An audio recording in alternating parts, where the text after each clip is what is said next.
My mom died on a Tuesday, and by Friday, I was living with a man who barely remembered my name. The hospital room still haunted me, her frail hand slipping from mine, the beep of machines fading into silence. At 16, I was an orphan until my estranged father, Ray, showed up with a crooked smile and a social worker in tow, claiming me like a prize he'd forgotten he'd won. I'd never known Ray. Mom rarely spoke of him, except to say he was a drifter who loved his freedom more than us. Now, standing in his cramped, cigarette-stained apartment in a nowhere coastal town, I felt like a stray dog he'd picked up for the reward. The place reeked of stale beer and regret, with peeling wallpaper and a couch that sagged like it carried the weight of his bad decisions. He tossed me a blanket and pointed to a corner with a mattress. "You'll be fine here, kid," he said, his voice greasy with fake warmth. I didn't trust him, not for a second. The first week was a blur of grief and suspicion. Ray was all charm when the social worker visited, spinning tales of wanting to reconnect with his daughter. I saw through it. The way his eyes lit up when he got the first government check for fostering me told me everything. He wasn't here for me. He was here for the money. Every night, he'd disappear to the bar, leaving me with a microwave dinner and a TV that only got 3 channels. I'd sit there, clutching Mom's old journal, the one thing I'd saved from her things. Her words were all I had left: recipes, dreams, little notes about me. Ellie's smile could light up the darkest day. She'd written once. I wasn't smiling now, but Ray wasn't as clever as he thought. I overheard him on the phone, laughing about how my foster care checks would keep the lights on and fund his fishing boat dreams. My blood boiled. I'd lost everything: my mom, my home, my sense of safety, and this man thought he could cash in on my pain. I wasn't going to be his meal ticket. I started watching him, noting his habits.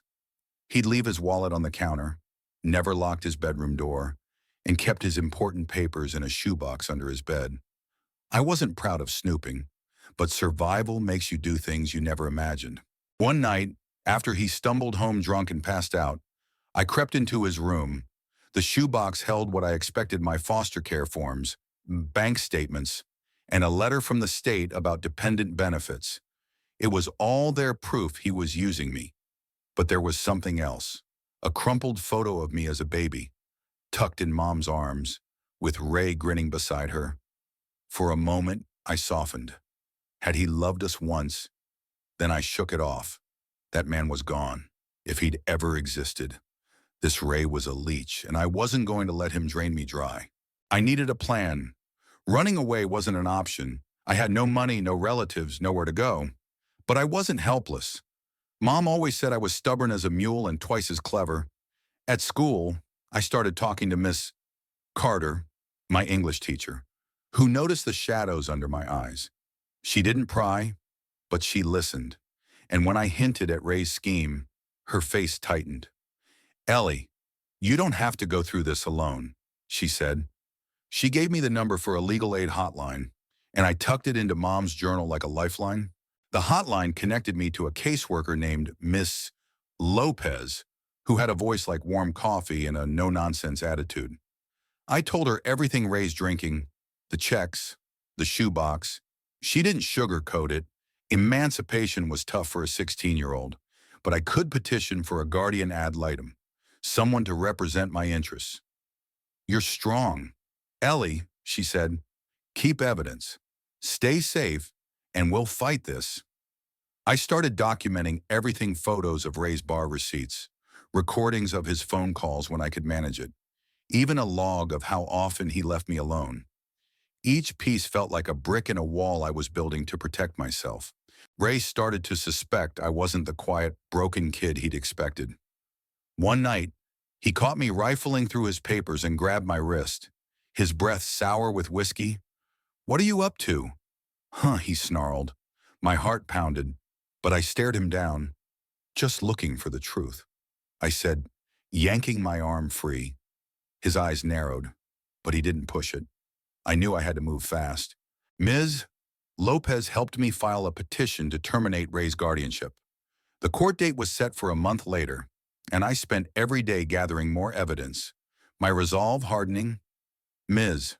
Carter let me stay late at school, helping me draft statements and teaching me how to speak with confidence. "You're not just fighting for yourself, Ellie," she said. "You're fighting for the girl your mom knew you could be." Her words lit a fire in me. I wasn't just surviving, I was reclaiming my life.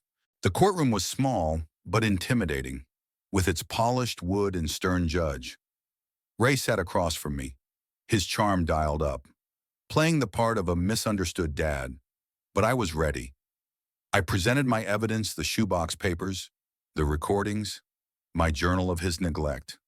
Ms. Lopez stood by me, her presence steadying my nerves.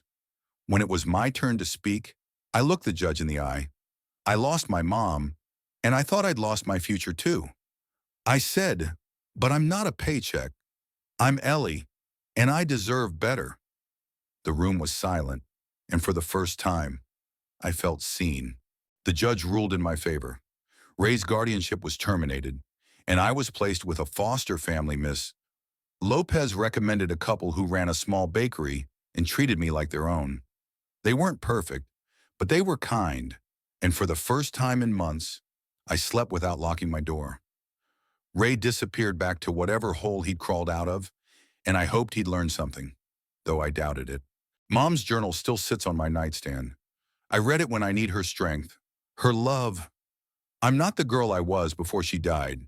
Grief and betrayal have a way of carving you into something new, but I'm proud of who I'm becoming. I fought for myself when no one else would, and that's a victory I'll carry forever." What do you think? Did I do the right thing by exposing Ray? Or should I have given him a chance to change? Share your thoughts. I'm listening. End.